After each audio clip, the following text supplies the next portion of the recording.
I really don't. There was actually something I felt like I was going to say, and now I can't remember what it was.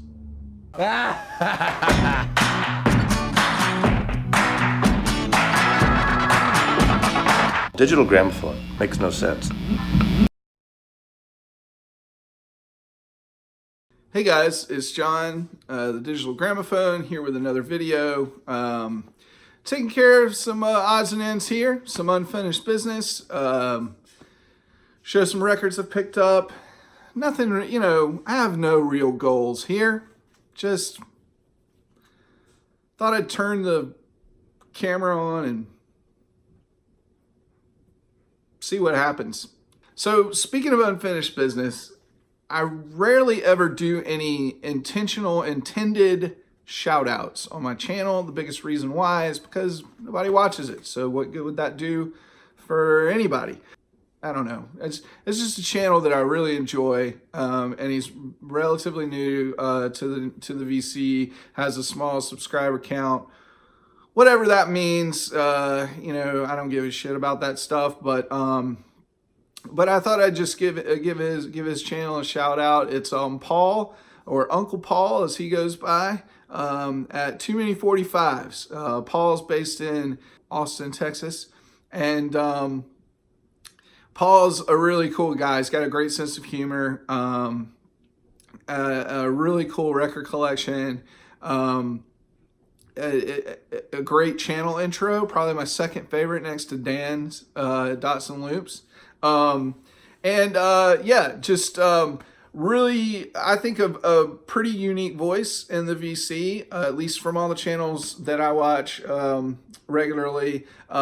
He's really big into ska and reggae, and you know, obviously some punk, Latin American music, specifically boogaloo, as he'll talk about. Yeah, just and as his channel name says, a really nice large collection of 45s. But yeah, Paul, please guys check him out if you haven't discovered him already. It's definitely worth it. Of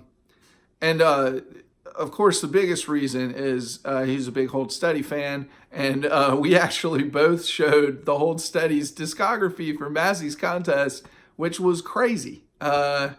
Crazy coincidence, because I had never seen Paul before, and then he saw my video and he commented, "Hey, I showed the Hold Steady too," and I was like, that is wild. I mean, of all the bands in the world to share a discography of, that was pretty cool. So yeah, my Hold Steady brother, Paul, check him out. Really good dude. Let's just talk about some albums that I've picked up recently. Let's start with this one. This one came out a while back, and but it's a 2019 release. I've had it for a little while, but I've been really enjoying it and thought I'd talk about it. This is the band Megabog. I believe that's, I don't know how else you would pronounce it, Megabog. This is their album Dolphine. This was released on Paradise of Bachelors, like I said, a few months back. It's a really nice collection of very sophisticated, well-arranged pop that's kind of got an indie bent, but like, you know, pulls from a lot of different influences. It's very retro sounding, but the modern production on it kind of pulls it into, you know, today. There's some psych pop influence, a little bit of jazz. I'd say even reminiscent of kind of like French pop, maybe at times from the 60s. But yeah, it's really good. I'm going to try and get sound clips into this video, but if it doesn't work, look them up. You know, my buddy Sam might even be familiar with these guys. This is not their first album. I think they have like 3 others before it, but this was the first one that I'd ever listened to, and I'm probably going to go backwards from here and check out some more of their stuff. But yeah. It's not always listenable, but trust me, there's a bet in you too as the ice splits a glass mouth. What's that shape mean to you? It's the air of a living one complains. The blue of truth left me better, thigh swollen because I asked you for it. My eyes roll back listening to water in the other room. There and Sharky slipped on my shoulders. For her I could make it clear, you belong here.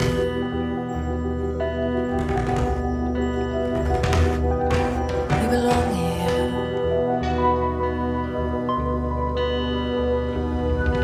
You belong here.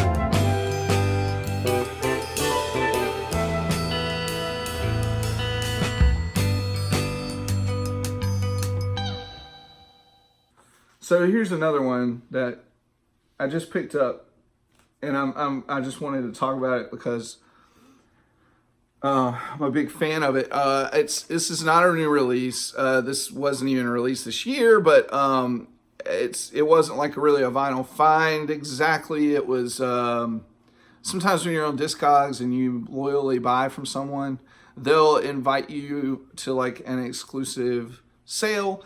And then they have like a whole set of albums that they've put up that are like marked down. And I was able to score this on vinyl. Orlando Julius and his Modern Aces, Super Afro Soul. I don't have a ton of Afrobeat in my collection, aside from several Fela albums. But this album I discovered a while back, and I've had it on CD for years. At least probably 15 years, or close to that. And this is just a fantastic album. And I just, when I saw it, I was like, and at the price I saw it, I was like, I gotta get that. I gotta get it. And it's just really good African R&B.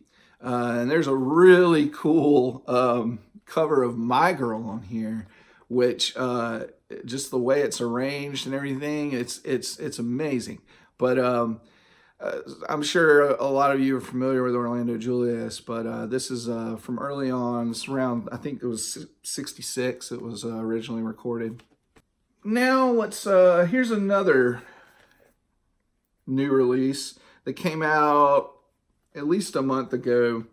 It's Tyler Childers' Country Squire. Now, Tyler Childers, for those of you that don't know, is kind of one of the hot things going in country music and Americana, kind of the more authentic side of country music, the country music that has developed a stronger audience within the last, say, decade or so. That doesn't really get promoted or pushed by the Nashville machine. And Tyler Childers is a really talented singer-songwriter.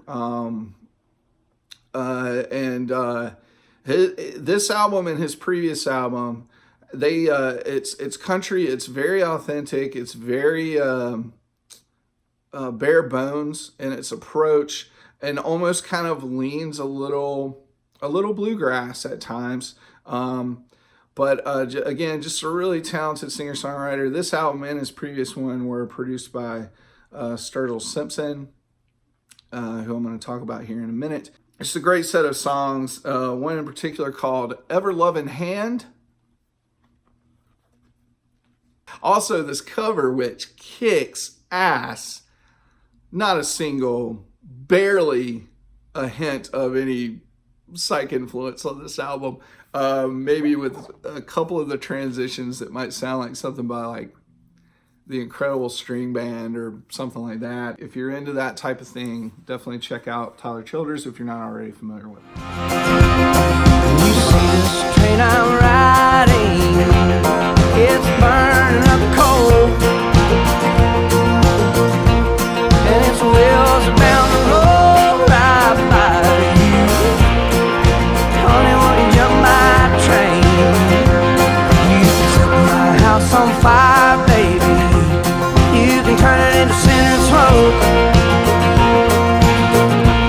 This house is mighty cold and I feel like melting my soul away.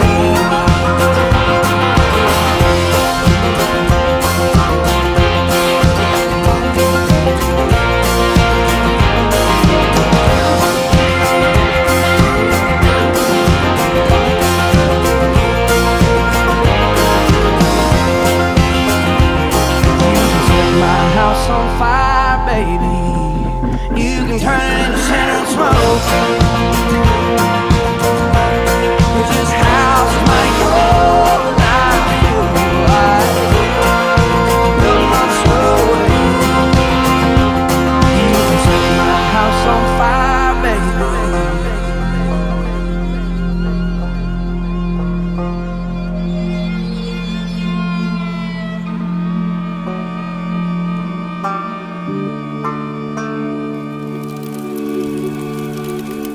So I just said that I was going to talk about Sturgill Simpson. This is his new album, Sound and Fury.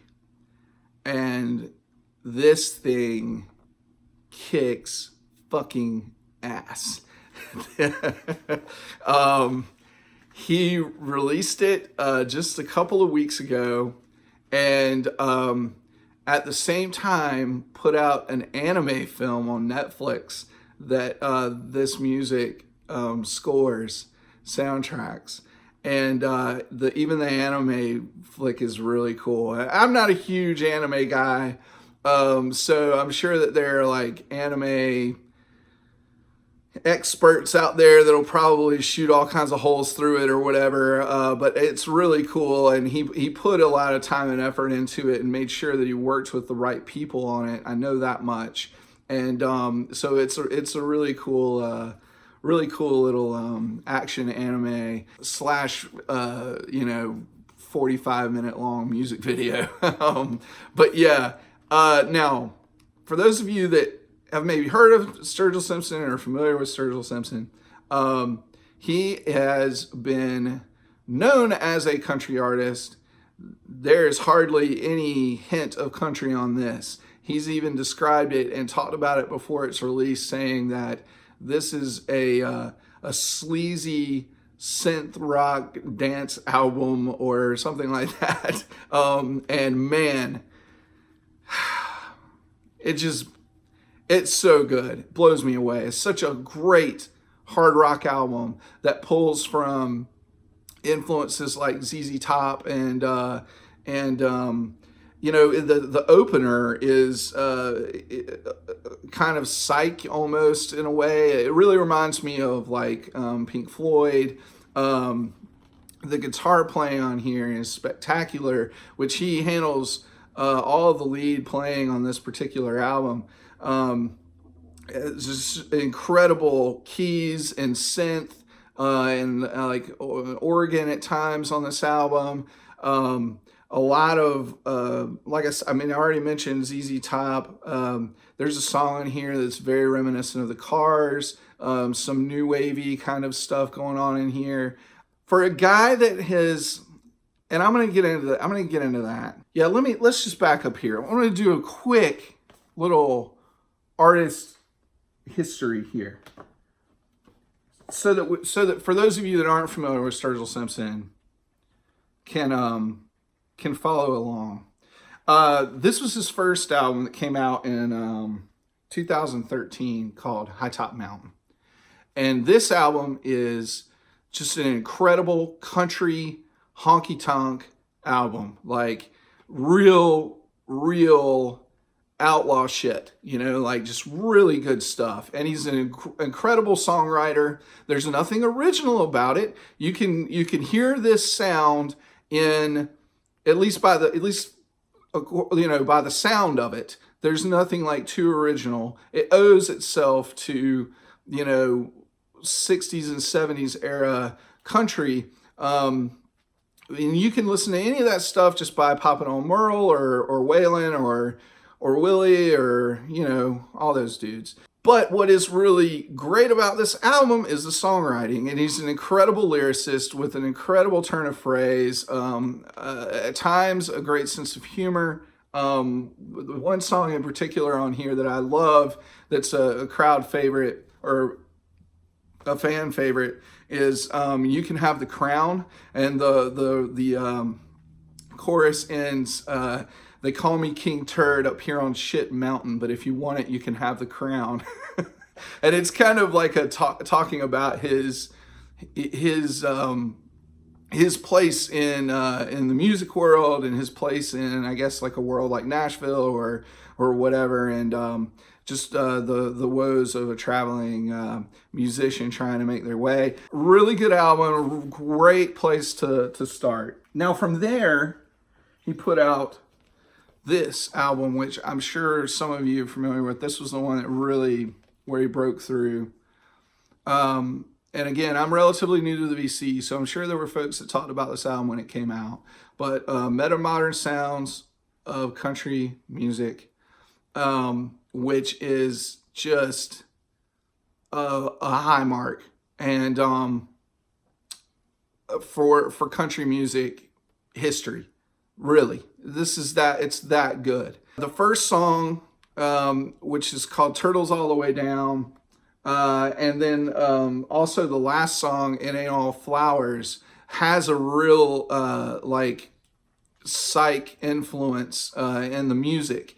And it's really crazy how effortlessly it's mixed into this country sound.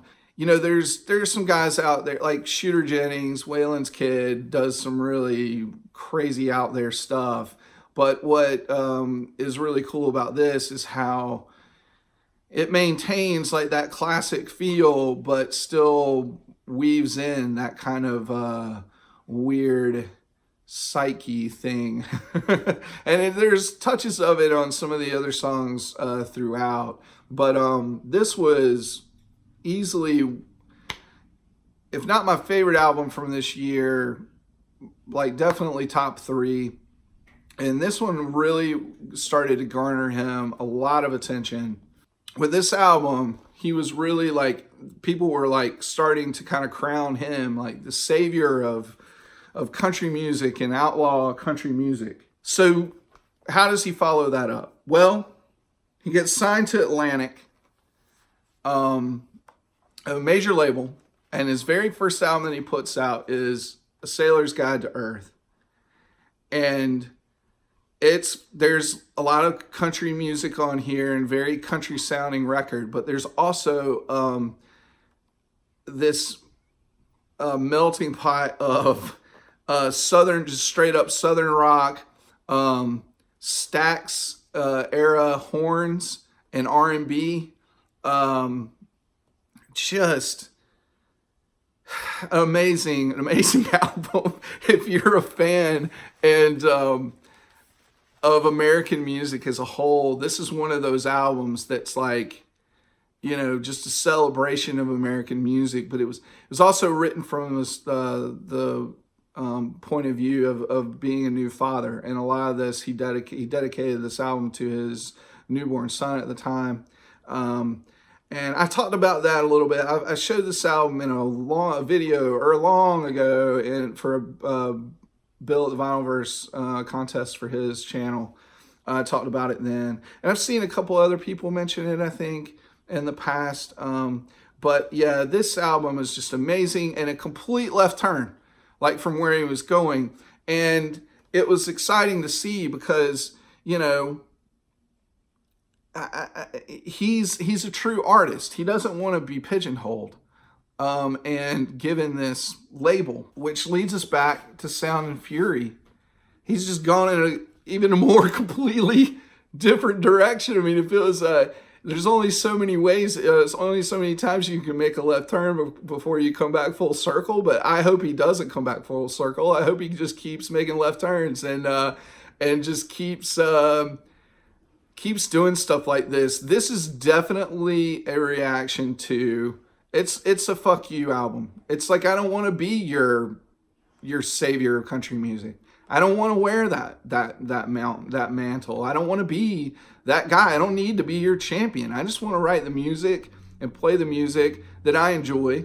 And that's exactly what he did with this. It's exactly what he did with it. You know, he even said, I think in an interview, he said that the only way we make money anymore is by going out on the road. So if we're going to do that, I just want to go out on the road with my friends and play the music that we love. You know, like we listen to all kinds of music. We listen to Southern rock and blues and hip hop and experimental rock and all kinds of things and punk. You know, and I want to play the music that I love. I want to play and write the music that I love. And that's exactly what he's done with this. And I'm going to tell you what, for a guy that is associated a country guy, he's not. And he's saying that with these last two albums. This is a hard rock album, modern hard rock album that is better than, in my opinion, anything like the Raconteurs have put out, or even like, you know, Jack White's last album was really cool because it was so challenging. But like as far as like his music since he's gone solo, like this, I mean, in my opinion, this is rocks just as hard, is just as cool and unique sounding as anything that Jack White has put out, and in my opinion, it's better than just about anything the Black Keys have done in the last well over 10 years. This album kicks ass, and I can't say that enough. This was released just a few months ago, and it's something I've been reading a lot about, and I've been streaming, and I finally decided to pick it up on vinyl. This is Titanic Rising by Wiseblood. And this is the first album that I've really picked up by this band / singer-songwriter, Natalie Merring. Natalie Merring started out as she started out in the kind of a noise underground scene. She was part of a Portland like freak folk collective called Jackie O Motherfucker. And then she started kind of, she played in some other bands and that she fronted that were really experimental and noise involved. And but as time has progressed, she's kind of started to strip a lot of that away and refine her sound and kind of brought it more to a more accessible level. And what you have here is an incredible set of songs that is, I would say, 70s folk and pop and country rock kind of influenced.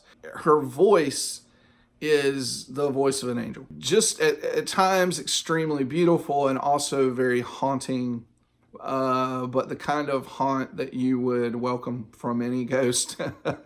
And a lot, I would say her voice kind of, if you have to make kind of like comparisons, you know, think Amy Mann with Karen Carpenter. This is just a beautiful album, and I would say one of the best releases that's come out this year for sure. Wake up, baby, it's getting late now. Feel so hard like I always do. I'm so scared of being alone, it's true, it's true. I see you every day, but that's not enough. I got this secret, running along a lonely love.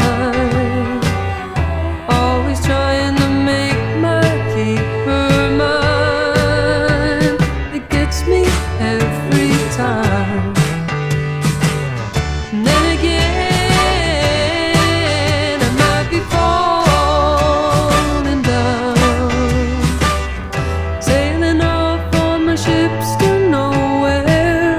Got a lot of things to clear away. Got a lot of years of bad love to make okay. It gets me every day. And then again, it might just be me. Then again, love's not easy.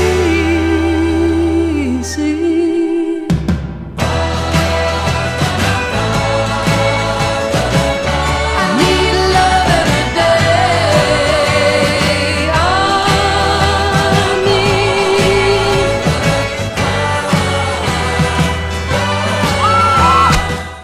Now, Richard Riley talked about this album in one of his recent videos, and I have been looking forward to it. I again have heard a lot about it pre-release, and I'm a fan of Alabama Shakes, and so I had to pick up Brittany Howard's solo album, Jamie.